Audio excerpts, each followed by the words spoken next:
Franchement, c'est mieux que le dernier Jurassic World. Bon, en même temps, c'était pas très compliqué. Bonjour à toutes et à tous, c'est le Fanboy et j'espère que vous allez bien. Aujourd'hui, on se retrouve donc pour parler de cette grosse sortie, de cette première grosse sortie, de juillet 2025, à savoir le nouveau Jurassic World Rebirth, avec un nouveau casting composé de Scarlett Johansson, de Jonathan Bailey ou encore de Mahershala Ali, réalisé cette fois-ci par Gareth Edwards. Et ce film nous fait suivre un petit groupe de personnes qui part sur une île où les dinosaures sont encore présents, afin de rassembler des échantillons sur ces créatures et de pouvoir trouver un remède universel pour soigner une maladie. Sachez avant qu'on entre dans le vif de cette vidéo qu'il y aura une partie spoiler, mais seulement en seconde partie. Dans tous les cas, normalement c'est indiqué dans le titre de la vidéo, et dès qu'on entrera en spoiler, je vous préviendrai. Donc voilà, donc pour l'instant pas de spoiler sur le film, il n'y a pas de souci. Alors déjà, j'étais très hypé par ce projet parce que j'adore les Jurassic Park et les Jurassic World. Je pense que le petit t-shirt, voilà, alors il est un peu trompé parce que c'est pas de la transpi. Ça pourrait, mais c'est pas de la transpi. C'est parce qu'en fait, j'ai mal géré mes lessives. Je comptais aller au ciné avec, mais en fait, je l'ai sorti de la lessive ce matin. Il était complètement trompé et il a pas assez séché chez moi. Mais je voulais quand même le mettre pour cette vidéo. C'est pour ça qu'il y a des parties qui sont pas trompées, des parties qui sont archi trompées. Voilà, c'est juste de l'eau, de la lessive. Voilà, je préfère préciser. Voilà, bref, une fois qu'on a dit ça, pour se reconcentrer donc sur le film, donc oui, je l'attendais énormément. J'avais juste été très déçu du dernier Jurassic World parce que je viens voir des dinosaures, pas des sauterelles, mais malgré la déception du dernier opus, j'étais quand même très hypé par, par cette nouvelle trilogie, parce que même si c'est pas confirmé, je pense qu'on en aura sûrement un deuxième et un troisième avec la même équipe, je pense que c'est très probable. Mais déjà un point que je veux absolument souligner avec ce film, c'est la réalisation. Bon, Gareth Edwards, c'est un secret pour personne, c'est un très bon réal. C'est lui qui s'était occupé notamment de Rogue One, ou encore plus récemment de The Creator, ou encore du Godzilla de 2014, et justement c'est des films où il y a toujours un aspect de gigantisme, de grandeur d'échelle un peu. Et c'est quelque chose qui sur papier est super intéressant avec des dinosaures, parce que même si oui il y a des dinosaures qui vont faire à peu près la taille d'un humain, il y a d'autres dinosaures qui font 10 fois, si ce n'est pas plus, la taille d'un être humain quoi. Donc c'est quelque chose qui était très intéressant sur papier, et dans les faits, bah ça fonctionne. Ça fonctionne parce qu'il y a vraiment des séquences où tu te rends compte que un être humain, donc vous et moi par exemple, si on se retrouve face à un dinosaure, on ne peut rien faire, à part peut-être essayer de fuir et espérer voilà, s'en sortir vivant, ou en tout cas en un seul morceau.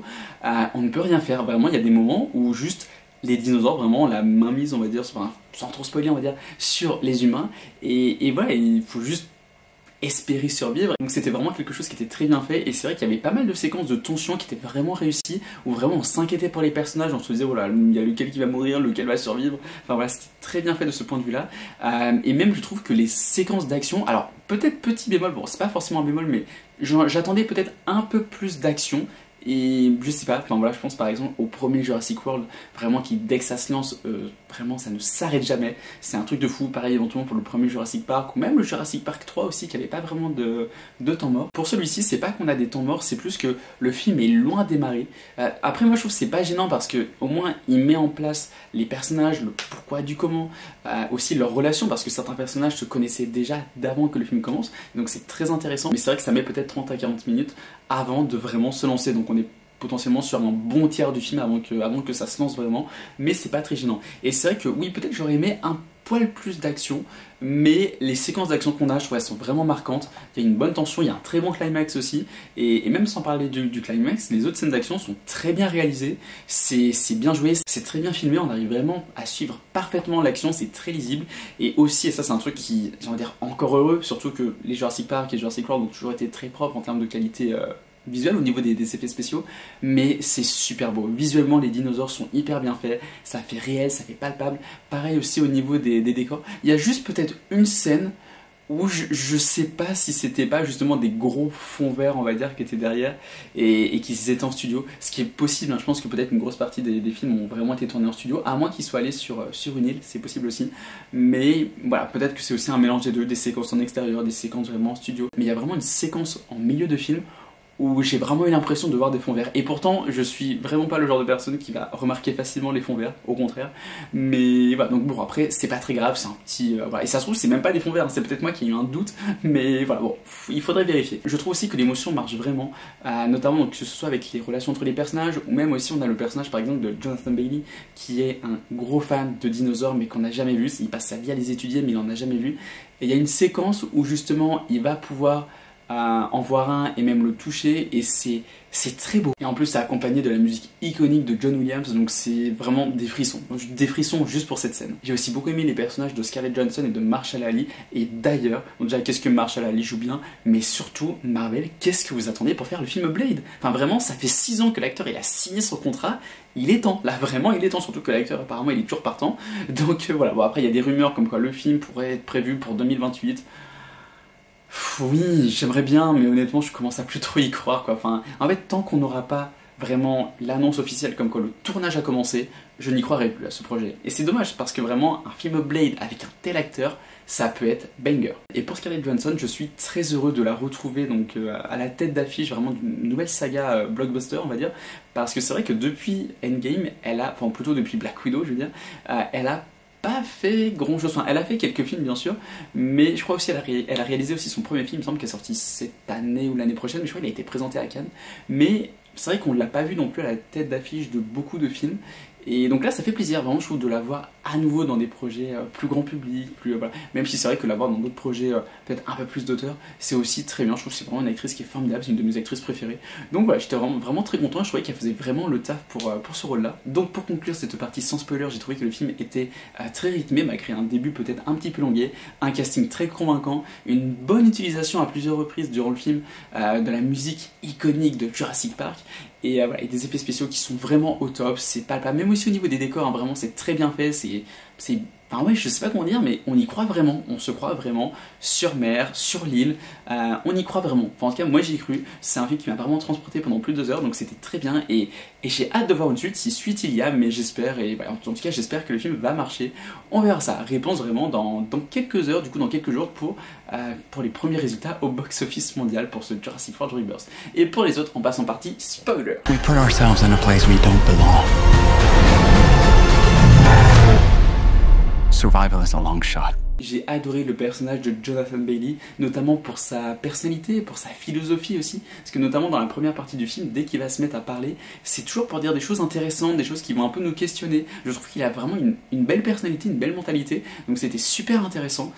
Pour le personnage de Scarlett Johansson, j'ai bien aimé le fait qu'elle connaisse déjà Mahershala Ali. C'est vrai que, voilà, tu vois qu'ils ont un lien entre les deux, puisqu'ils ont servi ensemble, je crois, dans l'armée, ou du moins ils ont bossé ensemble pendant 10 ans, donc ils se connaissent très bien, ils sont assez proches, donc c'est cool. Je trouve d'ailleurs que l'émotion marchait bien entre eux, enfin notamment cette scène dans le bateau où ils discutent, et ouais, tu sens que l'un comme l'autre n'a pas vécu des choses faciles, et ouais, mais qui sont quand même contents de se retrouver, et que bon, la vie continue, c'est hyper intéressant. J'ai bien aimé aussi le fait que, bon, ça pouvait être prévisible bien sûr, mais que le personnage de Scarlett Johansson, donc Zora il me semble, qu'elle change d'avis, et du coup qu'elle se mette en accord avec le personnage de Jonathan Bailey, c'était vraiment très intéressant sur le fait de faire profiter tout le monde du remède, voilà, parce que la science c'est pour tout le monde. Je trouve que c'est un très beau message. Pour parler un petit peu de la famille, honnêtement j'étais même pas au courant qu'il y aurait une famille. Au début quand je les ai vus je me suis dit bon, je sais pas trop à quoi ça va servir, peut-être qu'ils sont juste là pour montrer voilà, qu'il y a juste un gros dinosaure dans l'eau et c'est tout, et en fait non, ils vont vraiment être là tout au long du film.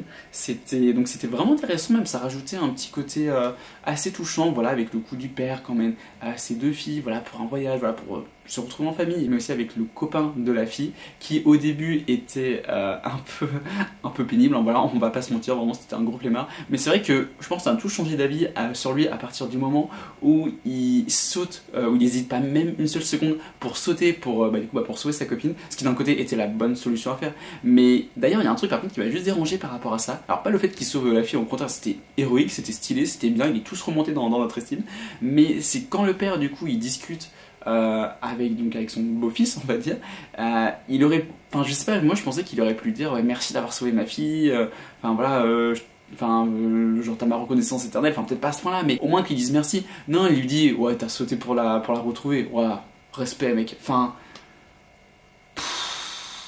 je sais pas, je trouve ça un peu, enfin je sais pas, genre c'est ta fille qui a failli mourir et tu dis juste ouais franchement et tu l'as fait, ouais respect, parce que moi vraiment je l'aurais pas fait, enfin je trouve c'est un peu l'idée que ça donne en fait. Bon après j'ai quand même bien aimé le personnage du père, mais juste ça j'ai trouvé ça un peu bizarre, mais bon à part ça, ça restait quand même très cool. J'aimais bien aussi le fait voilà, d'avoir d'avoir Dolores du coup, donc un petit dinosaure, je trouvais ça assez mignon.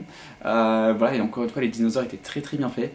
C'est vrai que toutes les deux séquences un peu d'action on va dire qu'on a sur l'eau, donc au début quand la famille se fait attaquer et après quand c'est du coup quand ils sont repêchés on va dire par l'équipe de Scarlett Johansson et que là ils se refont attaquer, c'était très stylé, vraiment on y croyait, il y avait je sais pas, il y avait un truc vraiment dans la réalisation qui était vraiment captivante. Et aussi la séquence vraiment que j'ai adoré, c'est la séquence du coup où ils vont chercher le dernier prélèvement dans les œufs en hauteur, du coup sur les falaises, où là vraiment c'était génial. En plus il y avait ce côté un peu en rappel, ça m'a rappelé quand je faisais de l'escalade, comme le personnage de Jonathan Bailey, justement sur du 6 mètres de hauteur, parce que moi dans mes cours d'escalade c'était aussi sur du 6 mètres de hauteur. Ce qui est quand même assez impressionnant, parce qu'on pourrait se dire, bon, 6 mètres de hauteur c'est pas non plus énorme, c'est quand même une bonne hauteur. Je peux vous dire que quand vous êtes en haut, vous regardez en bas, c'est pas giga haut, mais voilà, ça peut faire son petit effet. Et évidemment, la séquence où Jonathan Bailey du coup touche c'est des brachiosaures, il me semble, enfin en tout cas les grands dinosaures. J'ai trouvé ça très touchant, très émouvant. Ça fait un peu, alors je sais que c'est différent, mais ça me faisait un peu penser à la séquence qui est vraiment iconique de Harold dans Dragon justement qui va toucher Croque-Mou. Vous savez, il met sa main comme ça sur le museau de Croque-Mou. Donc c'était une séquence qui était vraiment très riche en émotions. Et juste pour conclure, on va parler donc du côté un peu hybride des dinosaures. C'est sur papier quelque chose que je trouve intéressant, mais j'avais limite l'impression qu'on avait plus d'hybrides presque que de vrais dinosaures. Bon, même si techniquement depuis le début c'est des dinosaures qui ont été recréés, donc du coup c'est des expériences scientifiques hein, bien sûr, mais voilà, je trouvais qu'il y en avait peut-être un peu trop. Mais après, ça restait quand même très bien fait. Et sur papier, ça reste encore une très bonne idée. D'ailleurs, le dernier dinosaure, qu'on voit au début, mais du coup qu'on revoit à la fin, qui est un peu le gros monstre, il le laisse vivant. Et du coup, je sais pas, est-ce que c'est pas ça qui tease une suite un petit peu? On verra. Mais par contre, il était vraiment flippant. Mais il y avait un petit côté presque xénomorphe de Alien, voilà, sur certains côtés, je trouvais. Mais je sais pas si c'était que moi. Limite, il manquait plus qui crache de l'acide. Et là, on aurait été bon. En tout cas, voilà pour cette vidéo. J'espère que ça vous a plu. N'hésitez pas à me mettre en commentaire ce que vous avez pensé de ce film, que vous ayez aimé ou non. On est là pour discuter. Et n'hésitez pas également à vous abonner, à mettre un petit pouce bleu, à me suivre sur Instagram, à activer la cloche, partager la vidéo, ça fait toujours plaisir. Et je vous dis à très bientôt. C'était Fanboy. Bye!